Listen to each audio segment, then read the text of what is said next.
La relation entre la France et l'Algérie, deux nations inextricablement liées par l'histoire, la culture et la géopolitique, est plongée dans un froid diplomatique, marqué par l'acrimonie, la méfiance et un sentiment palpable d'animosité.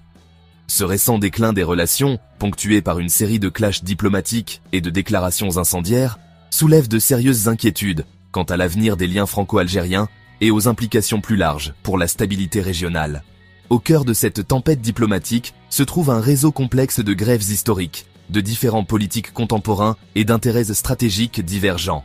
L'héritage du passé colonial de la France en Algérie, une période marquée par une oppression brutale et des inégalités systémiques, continue de jeter une ombre sur les relations bilatérales, alimentant le ressentiment et la méfiance des deux côtés de la Méditerranée. À ce mélange déjà volatile s'ajoutent des points de contention plus récents, notamment des désaccords sur les politiques d'immigration, la coopération économique et la sécurité régionale. La France, aux prises avec des inquiétudes nationales concernant l'immigration et le terrorisme, a cherché à renforcer ses frontières et à accroître la pression sur l'Algérie pour endiguer le flux de migrants sans papier. L'Algérie, pour sa part, accuse la France de ne pas reconnaître pleinement les atrocités commises pendant l'ère coloniale et d'adopter une attitude condescendante et néocoloniale envers son ancienne colonie. Ce sentiment d'injustice historique et de manque de respect perçu a alimenté un profond ressentiment envers la France chez de nombreux Algériens, créant un terrain fertile pour le sentiment nationaliste et la rhétorique anti-française. La crise diplomatique actuelle, bien qu'enracinée dans ces tensions de longue date, a été exacerbée par une série d'événements récents qui ont porté l'animosité latente à son paroxysme. L'expulsion de diplomates français d'Algérie, les déclarations incendiaires de responsables français et la guerre des mots qui s'en est suivie entre les deux gouvernements ont créé un climat d'hostilité et de méfiance, rendant toute perspective de rapprochement rapide de plus en plus improbable. L'Algérie ne joue pas le jeu. Ils nous empêchent de renvoyer leurs citoyens, même ceux qui représentent une menace pour l'ordre public et la sécurité. La crise diplomatique entre la France et l'Algérie a été déclenchée par Bruno Retailleau, ministre français de l'Intérieur, connu pour sa position ferme sur l'immigration. Dans une interview, Retailleau a accusé le gouvernement algérien d'entraver les efforts français pour expulser les ressortissants algériens vivant illégalement en France. Ces propos ont provoqué une onde de choc, suscitant la condamnation immédiate des responsables algériens et déclenchant une tempête diplomatique. La récente crise diplomatique entre la France et l'Algérie a été exacerbée par l'expulsion des ressortissants algériens de France. Cette question est devenue le point de cristallisation de désaccords plus larges sur l'immigration et l'héritage du colonialisme. La France a cherché à renforcer ses frontières et à augmenter les expulsions de migrants sans papier. Le gouvernement français soutient que ces mesures sont nécessaires pour lutter contre l'immigration clandestine. L'Algérie a résisté aux pressions françaises pour accepter le retour de ses citoyens. Le gouvernement algérien a fait valoir que la France n'a pas fourni de garanties suffisantes pour le traitement humain des expulsés. Les responsables algériens ont signalé des cas présumés de mauvais traitement et de discrimination. Le différend sur les expulsions reflète des perspectives divergentes sur l'histoire et l'identité nationale. Quatrième partie, Lévy entre en scène, attisant les flammes de la discorde. Comme si la querelle diplomatique entre la France et l'Algérie n'était pas déjà suffisamment envenimée, le célèbre philosophe et intellectuel français, Bernard-Henri Lévy, s'est immiscé dans la mêlée, injectant sa voix, typiquement provocatrice, dans le débat déjà volatile. Lévy, connu pour ses opinions franches et son penchant pour la controverse, a rédigé une critique cinglante du gouvernement algérien, l'accusant d'ingratitude, d'hypocrisie et de tentatives délibérées d'attiser le sentiment anti-français. L'intervention de Lévy, publiée dans un grand journal français, a suscité l'indignation prévisible en Algérie, enflammant davantage les tensions et provoquant des accusations d'arrogance française et de néocolonialisme. Le gouvernement algérien, déjà irrité par les propos antérieurs de Retailleau et l'expulsion de ses diplomates, a dénoncé les commentaires de Lévy comme incendiaires, irresponsables et profondément offensants pour le peuple algérien. Dans son article, Lévy a lancé une défense vigoureuse de la position de Retailleau sur l'immigration, arguant que le ministre français de l'Intérieur ne faisait qu'appliquer la loi française et défendre les intérêts français. Il a accusé le gouvernement algérien d'hypocrisie, soulignant que l'Algérie elle-même avait des lois d'immigration strictes et avait expulsé des milliers de migrants d'Afrique subsaharienne ces dernières années. L'Algérie est prompte à critiquer les politiques d'immigration de la France, a écrit Lévy, ces mots dégoulinants de sarcasme, mais elle ne semble avoir aucun problème à expulser des migrants de son propre territoire quand cela sert ses intérêts. Lévy a ensuite accusé le gouvernement algérien d'attiser délibérément le sentiment anti-français au sein de sa population, affirmant que l'élite au pouvoir utilisait la France comme bouc émissaire pour détourner l'attention de ses propres problèmes internes et consolider sa légitimité déclinante.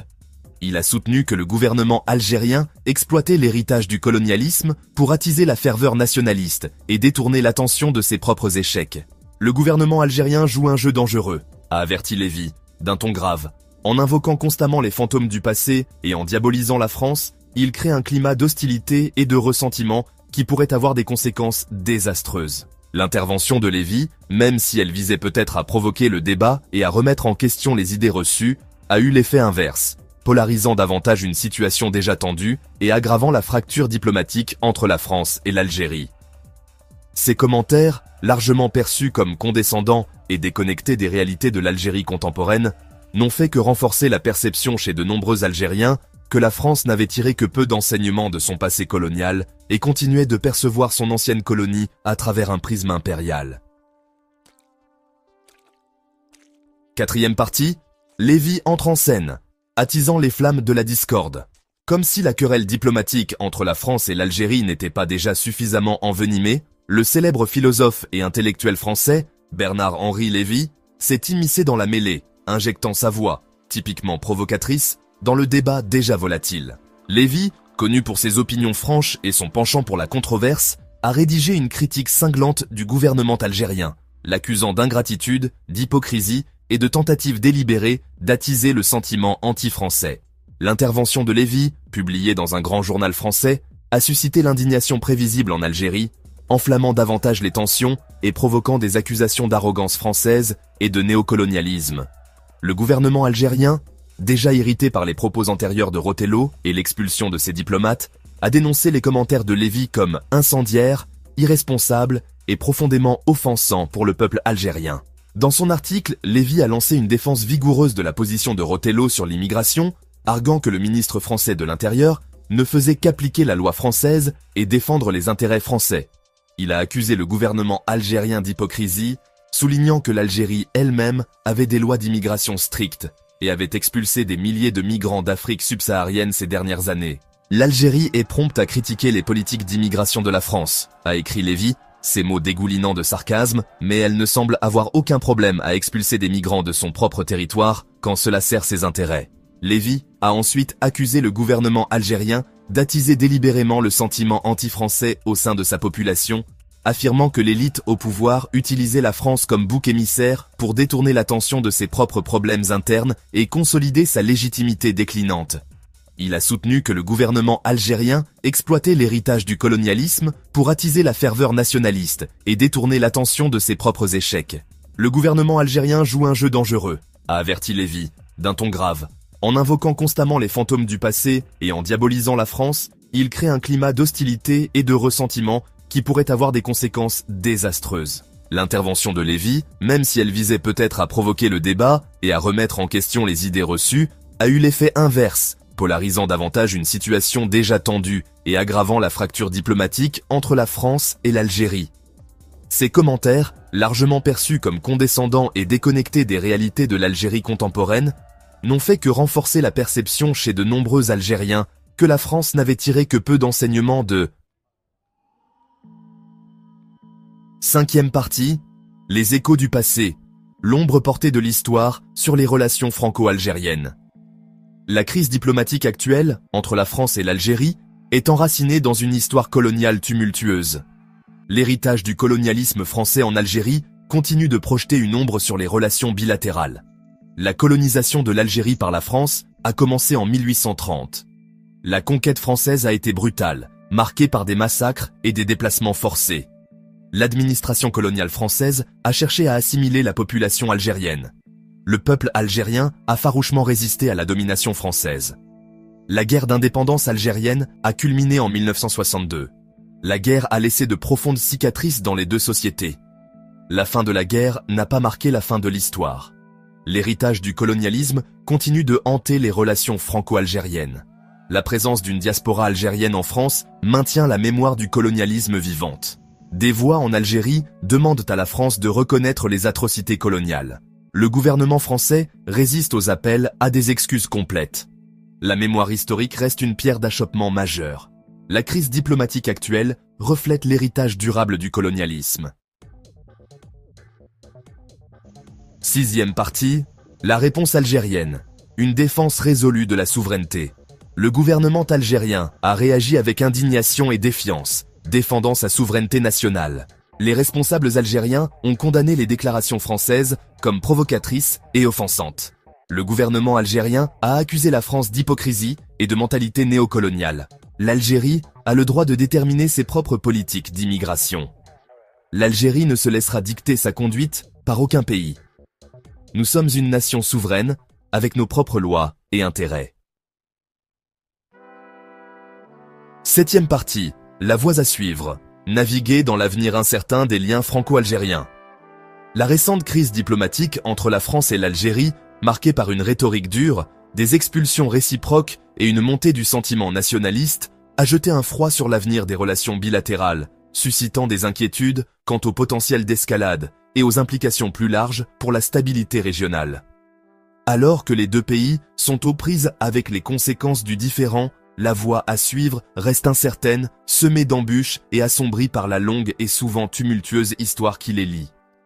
La priorité immédiate pour les deux parties doit être de désamorcer les tensions et d'empêcher que la guerre des mots actuelle ne dégénère en une rupture diplomatique totale.